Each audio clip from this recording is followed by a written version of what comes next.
اما بعد فاعوذ باللہ من الشیطان الرجیم بسم اللہ الرحمن الرحیم اہدنا الصراط المستقیم صدق اللہ العظیم انما الاعمال بالنیات۔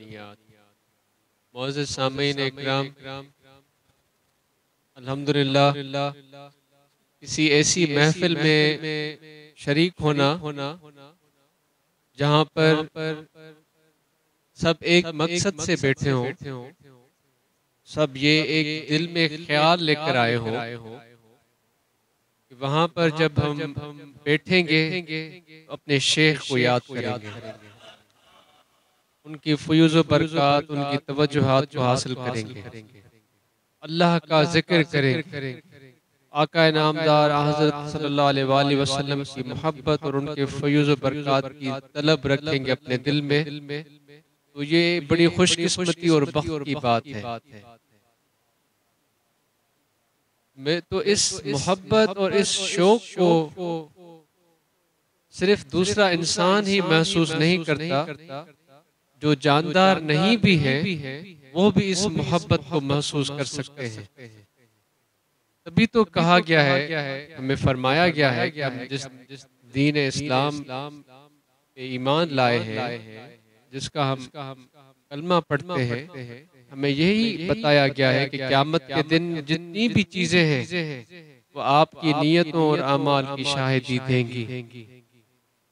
وہ محبت اور سچائی کو صرف جاندار چیزیں ہی محسوس نہیں کرتی، بلکہ جو ان چیزوں میں زندگی نہیں ہے وہ بھی اس محبت کو محسوس کرتی ہیں۔ میں نے تو یہ محسوس کیا ہے،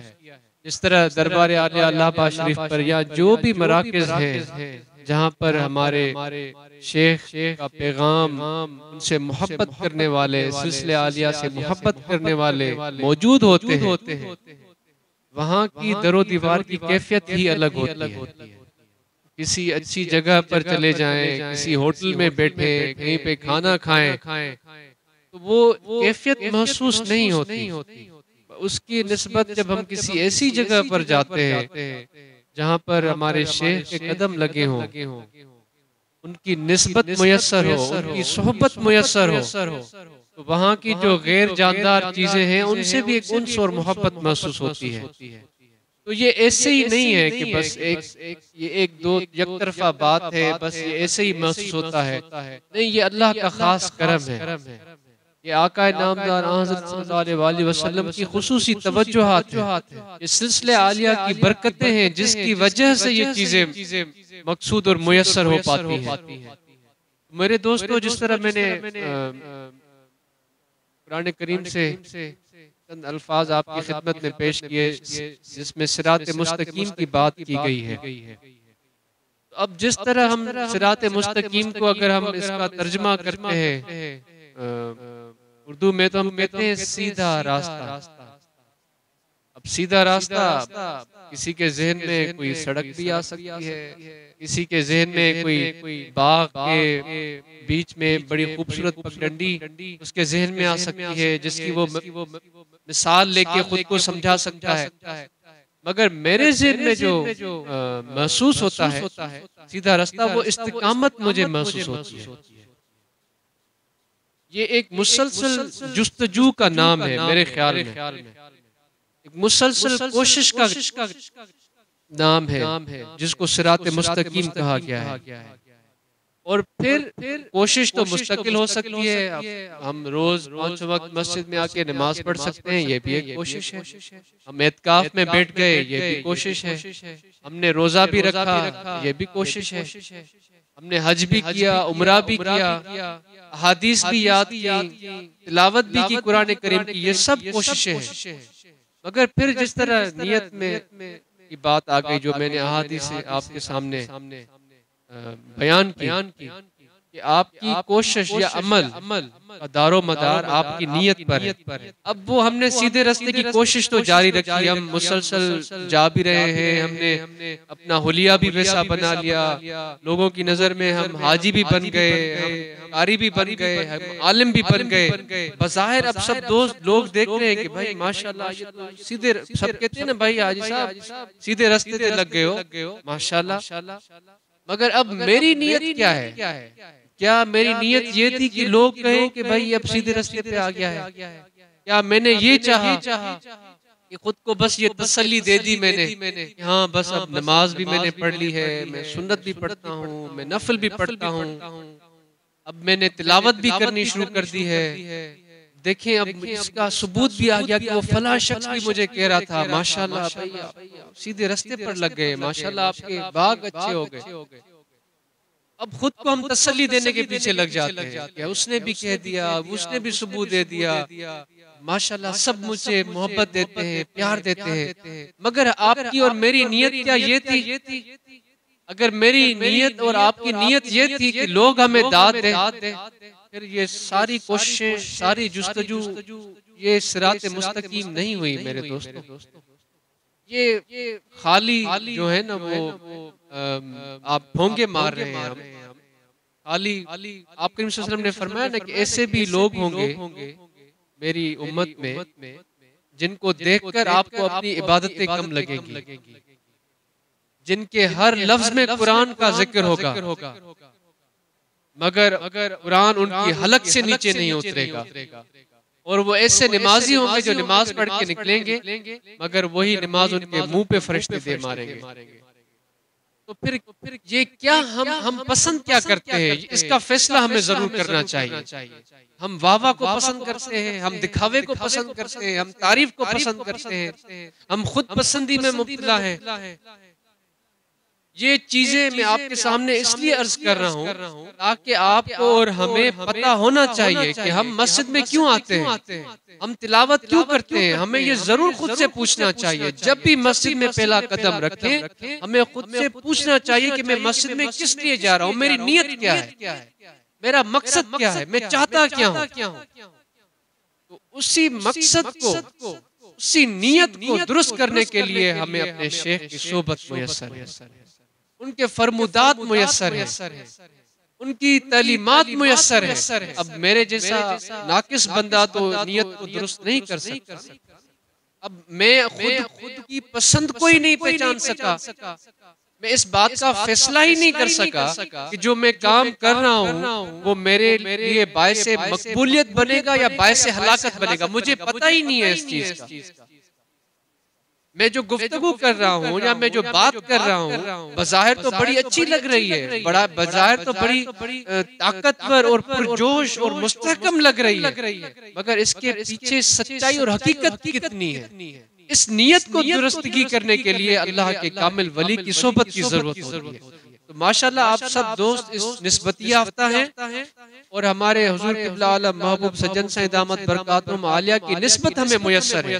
تو جتنے بھی اب آپ یہاں پر بیٹھے ہیں، آپ اور اب ہم سب کو اس بات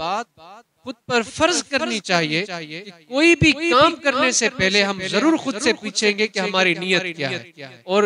مجھے یقین ہے کہ جو کامل فقیر ہوگا، جو اپنے شیخ سے حقیقی محبت رکھتا ہوگا، جب بھی وہ خود سے یہ سوال کرے گا تو اس کو جواب یہی ملے گا کہ میرے پیر کی رضا مجھے میسر ہے۔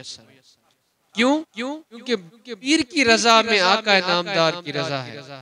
اور آقا نامدار حضرت صلی اللہ علیہ وآلہ وسلم کی ہی رضا میں اللہ کی رضا ہے۔ تو یہ کڑی چلتی ہے، یہ چین چلتی ہے، یہ قدم پر قدم اللہ کی رضا میسر ہوتی ہے۔ خدا کی رضا کوئی کھانے کی چیز تو نہیں ہے کہ کہیں سے بھی مل جائے گی، یا کوئی وہ خوشبو تو نہیں ہے کہ وہ ہم لگا کے گھومتے پھرے اور وہ ہمیں میسر ہو جائے گی۔ وہ کوئی اتنا آسان کام نہیں ہے، وہ کوئی اتنا آسان رستہ نہیں ہے کہ وہ بس ہمیں کہنے سے اور بار بار اس کا ذکر کرنے سے ہمیں مل جائے گا۔ اس کی کچھ تقاضے ہوتے ہیں، اس کی کچھ ضروریات ہوتی ہیں جن سے ہم ابھی آگاہ نہیں ہوتے۔ ہمارا علم، ہماری سمجھ، ہمارا فکر بہت محدود ہے، مگر اللہ کا کامل اکمل ولی اس رستے پہ سفر طے کر چکا ہے، اس کی منزلیں طے کر چکا ہے۔ ابھی تو ایک عام انسان کی جس نے ابھی صرف دکھاوے پہ ہی کام کیا ہے، اپنا جسم، اپنا جبہ، اپنا قبہ، اپنی دستار کو ہی اس نے بنایا ہے، اس کی گفتگو میں اور اللہ کے ولی کی گفتگو کی تاثیر میں دن رات کا فرق ہوتا ہے۔ تو جب بھی آپ تبلیغ میں جائیں، آج آپ کے سامنے کچھ گزارشیں رکھی جائیں گی، تو جب بھی آپ تبلیغ میں جائیں، جس وقت بھی آپ گفتگو کریں دل میں ایک ہی خیال ہونا چاہیے، حق سجن سے توجہ یہی ہونا چاہیے میرا شیخ کامل ہے، اور یہ میں نہیں ہوں، یہ میرے شیخ کی توجہات ہیں جو آج چل رہی ہیں۔ انشاءاللہ آپ دیکھیے گا کس طرح لوگ آپ کی طرف متوجہ ہوتے ہیں۔ میرے شیخ کا تو وہ کمال ہے کہ وہ ابھی آپ کے سامنے گفتگو ہو رہی تھی کہ وہ کسی سے بھی کام لے سکتے ہیں۔ سیف الرحمن کہہ رہے تھے میرے شیخ جو ہے کسی سے بھی کام لے سکتے ہیں، ان کو اللہ نے یہ توفیق دی ہے، اگر یہ انہوں نے ہم پر نظر کرم کی ہے ہمارے باغ لگ گئے ہیں الحمدللہ۔ آپ نے تبلیغ کر لی ہے، اور جس طرح غلام احمد صاحب نے کہا یہ صوبائی کنونشن کی تو یہ مجھے بھی بڑا صدمہ ہوا کہ 17 برانچز میں سے صرف 8 کی شرکت ہوئی ہے، تو ہم تو یہ امید لے کر آئے تھے اور محبت لے کر آئے تھے، شوق لے کر آئے تھے کہ ساری ضلعی باڈیز کے چہرے دیکھنے کو ملیں گے، اور جب بات کیا ہوتی ہے کہ جب فقراء کے چہرے دیکھتے ہیں تو میرے پیر کی محبت مجھے یاد آ جاتی ہے۔ تو جتنے آج اضلاع نہیں آ سکے تو وہ ان کی کمی محسوس ہوئی، اور مجھے امید ہے کہ آپ صوبائی باڈی والے جو ہیں ان سے ضرور پوچھیں گے کہ ان کی غیر حاضری کی وجہ کیا ہے۔ ہم کوئی ہفتے میں ہر بار نہیں آتے، میرے خیال میں ہم 5-6 سال بعد حاضر ہوئے ہیں، ان کو بار بار آنا بھی نہیں پڑتا، تو آپ ان سے ضرور اس کی سوال جواب طلبی کریں کہ ان کی غیر حاضری کی وجہ کیا ہے، اور پھر غلام احمد صاحب کو اور مجھے آپ لکھ کر بھیجیں کہ اس وجوہات کی بنیاد پر وہ اضلاع نہیں پہنچ سکے۔ اور اب یہ صوبائی باڈی کی بھی ذمہ داری ہے، جب مرکز کی طرف سے کوئی اس طرح کا پیغام آتا ہے کہ صوبائی یا تو اس کو آپ بتا دیں کہ بھائی ہم اضلاع اکٹھے نہیں کر سکیں گے، اس کو صوبے کی کنونشن کا نام نہیں دیں، ٹھیک ہے۔ آپ صوبائی باڈی نے کہا بھی کہ ہم کنونشن رکھیں گے، مگر آپ بھی ناکام رہے اس کنونشن کو مکمل کرنے میں، آئندہ سے یہ نہیں ہونا چاہیے، اور یہ ایک اتنی سب دوست بھی جمع ہوئے اور پھر اس میں مکمل مجموعیت بھی نہیں رہی، تو یہ پھر چیزیں جو ہے یہ خام خواہ میں ایک بدمزگی پیدا کر دیتی ہیں۔ آپ کو کوشش کرنی ہے کہ اپنی حاضری مکمل ہونی چاہیے، اور برانچز کی تعداد میں اضافہ ہے الحمدللہ، بڑی خوشی کی بات ہے۔ جب زون 2 بنی تھی تو صرف 7 تھی، اور ماشاءاللہ اب تقریباً 2 گنا ہو گئی ہیں، تو یہ اسی سلسلہ یہ جاری رہنا چاہیے، اور برانچز کی جو فعالیت ہے اس کو بھی مستحکم رکھنا ہے۔ مثالی برانچز ہونی چاہیے، جس طرح حضور صلی اللہ علیہ وسلم فرماتے ہیں کہ کوشش ہو کہ ہر برانچ میں ناظرہ کی تعلیم کا بندوبست ہونا چاہیے، اور ادھر چھوٹی سی لائبریری اور اس طرح کی جو دوسری چیزیں ہیں وہ میسر ہونی چاہیے۔ ابھی سندھ میں صوبائی کنونشن ہوئی تھی تو وہاں پہ دوستوں نے یہ ایک بڑی اچھی بات انہوں نے ہمیں بتائی کہ ہم نے وہاں پر ایک ذمہ دار دوست رکھا ہوا ہے جس کے پاس گاڑی ہے، جس کے پاس سہولت ہے، تو اچانک کوئی میڈیکل کی ضرورت پڑ جاتی ہے کسی کو، تو وہ دوست برانچ کے اس سے رابطہ کرتے ہیں اور اس سے رہنمائی لیتے ہیں اور اس سے مدد کرتے ہیں۔ تو اس طرح کی آپ بھی سہولیات کو ضرور مد نظر رکھیں۔ اگر کچھ برانچز میں ایسے فقراء ہیں جن کے بچوں کو تعلیم حاصل کرنے میں مشکلات ہیں، وہ برانچ مل کر ان کی تعلیم کا بندوبست کرے۔ اگر اسی طرح کسی شادی بچوں کی ان کی مشکلات ہے، وہ شادی میں ان کی مدد کرنی چاہیے، اور اسی طرح جو بھی ضروریات ہیں وہ برانچ کی لیول پر آپ سب دوستوں کو گزارش کی جاتی ہے کہ مراقبے کا بھی انتظام ہونا چاہیے، اور آپ کے جو پروگرام ہیں وہ مستحکم اور مضبوط ہونے چاہیے، بے جھجک اور ڈرے بغیر حضور کے پیغام کو عام کریں آپ۔ اور انشاءاللہ مجھے امید ہے کہ جب اب اگلی بار آئیں گے تو برانچز کی تعداد 150 ہوگی انشاءاللہ، اور مثالی برانچوں کی بھی تعداد آپ بتائیں گے کہ اتنی مثالی برانچز ہیں، اور انشاءاللہ جس طرح حضور کا 5 نکاتی پیغام ہے اس میں جو حضور کے فرمودات ہیں، تجارت کے حوالے سے سب دوستوں کو دعوت دی جاتی ہے کہ جتنے بھی فقراء ہیں وہ تجارت کی کوشش کریں۔ ایسا نہیں کہے کہ آپ کی اگر کوئی نوکری لگی ہوئی ہے اس کو چھوڑ کے آپ تجارت کے پیچھے چل پڑیں اور وہ اپنے بنے ہوئے روزگار کو ہی ختم کر دیں، ایسا ہرگز نہیں کیجیے گا۔ اس کے ساتھ ساتھ کوئی چھوٹا اپنا سیٹ اپ بنائے، اس کے ساتھ ساتھ اپنی کوئی چھوٹی ایک کاروبار کی بنیاد رکھیں۔ آپ پہلی اینٹ رکھ کر تو دیکھیں، بلکہ اینٹ نہیں رکھیں، نیت تو کریں، انشاءاللہ حضور وہ آپ کی پہلی اینٹ رکھ دیں گے آپ کے کاروبار میں۔ اور انشاءاللہ یہ میرے شیخ کی جماعت حضور قبلہ عالم محبوب سجد سائیں دامت برکاتہم عالیہ کی یہ جماعت اس مملکت میں کامیاب کاروبار میں ایک نام بنائے گی انشاءاللہ۔ میرے پیر کے جو غلام ہیں وہ بہت ہی کامیاب کاروبار کرنے والے بنیں گے انشاءاللہ۔ جس طرح غلام احمد صاحب آپ کے سامنے مرکز کی ضروریات رکھ رہے تھے، اسی طرح ہم اپنے معاش کو بھی مضبوط کریں گے اور اپنے مرکز کو بھی مضبوط کریں گے انشاءاللہ۔ ہماری جانی مالی خدمات میرے پیر کی رضا کے لیے ہے۔ تو روحانی طلبہ جماعت کے حوالے سے بھی ماشاءاللہ بڑی اچھی کوششیں ہیں آپ کی، اور اسی طرح نوجوان توجہ سے کوشش سے اپنے کام کو جاری رکھیں، اور جتنے بھی خلفاء یہاں پر بیٹھے ہیں آپ کے اوپر یہ ذمہ داری ہے کہ تبلیغی حوالے سے آپ کی کوششوں میں اضافہ ہونا چاہیے، اور یکسوئی کے ساتھ توجہ یہ ہو کہ میرے مرشد کی طرف سے یہ مجھے عنایت ملی ہے، اور اس عنایت کا، اس مہربانی کا فائدہ ہی تب ہوگا جب آپ تبلیغ کریں گے، جب آپ ذکر کی دعوت دیں گے لوگوں کو۔ جب بھی خلفاء اکرام دوستوں کو جہاں بھی ان کو موقع ملے، پتہ نہیں میرے ساتھ تو یہ ہوتا ہے، میں کہیں پہ بھی بیٹھتا ہوں، کسی بھی محفل میں بیٹھوں، چاہے وہ پاکستان میں ہو یا باہر ہو، ان کو اسلام کا پتہ ہو نہ ہو، پتہ نہیں خود بخود حضور کی باتیں ہو جاتی ہیں، وہ ذکر کی بات نکل پڑتی ہے، خود بخود میں خود حیران ہوتا ہوں۔ کوئی بھی موضوع ہو،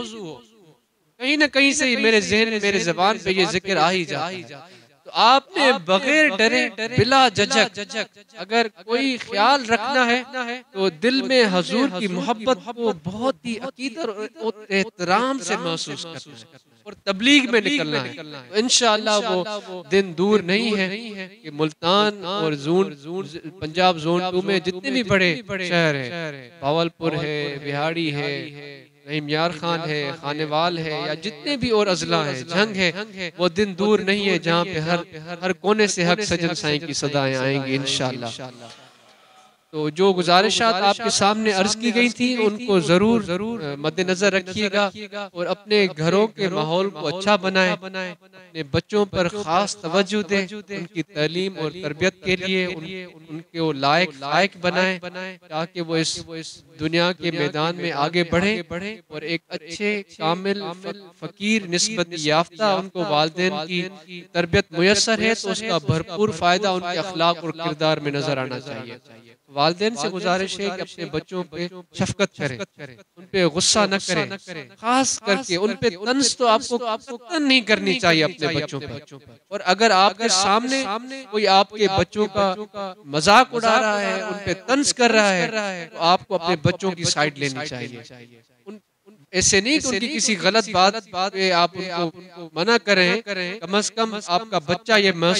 ایسے محسوس نہیں کرے کہ میرے والد کی موجودگی میں میرا کوئی مذاق اڑا رہا تھا اور میں وہاں تنہا کھڑا تھا، ایسا اس کو محسوس نہیں ہونا چاہیے۔ غلطیاں سب کرتے ہیں، کوتاہیاں سب سے ہوتی ہیں، ہم سے کتنی غلطیاں ہوتی ہیں، کیا کبھی حضور نے ہمیں خود سے دور محسوس کروایا ہے؟ کبھی بھی محسوس نہیں کروایا۔ تو یہ شفقت جو حضور سے ہمیں ملتی ہے، آپ کے بچوں کو بھی یہ شفقت میسر ہونی چاہیے، خاص کر کے آپ کی جو بیٹیاں ہیں ان پر آپ کی خاص شفقت ہونی چاہیے، اپنی اہلیہ سے، اپنی والدہ سے، اپنی بہنوں سے بہت ہی محبت اور شفقت سے پیش آنا چاہیے، اپنا کردار اچھا ہونا چاہیے، اور تبلیغ سب دوستوں کو کرنی چاہیے۔ انشاءاللہ ماہ سیام رمضان مبارک کی آمد ہے، آپ سب کو بہت مبارکباد ہو، اس میں نیت کے ساتھ اچھی نیت کے ساتھ عبادت کریں، اور حضور کے لیے بہت ساری دعائیں کریں، ہم سب کے لیے دعائیں کریں، اور انشاءاللہ ہم بھی آپ کو دعاؤں میں یاد رکھیں گے۔ اللہ تبارک و تعالی یہاں ہم سب کا جمع ہونا قبول فرمائے، اور جو باتیں آپ کے سامنے جتنے بھی دوستوں نے آج گزارش کی ہے ان کو ضرور اپنے ذہن نشین کیجیے گا اور اس پہ عمل کرنے کی کوشش کیجیے گا۔ آپ سب کا بہت شکریہ، اللہ تبارک و تعالی ہم سب کا یہاں جمع ہونا قبول فرمائے، اور ہمارے پیر و مرشد کی توجہات، ان کی نظر عنایت، نظر کرم، آقا نامدار حضرت صلی اللہ علیہ وسلم کی فیوز و برکات ہمارے مشائخ کرام کے توسل سے ہمیں عطا فرمائے۔ جزاکم اللہ خیر۔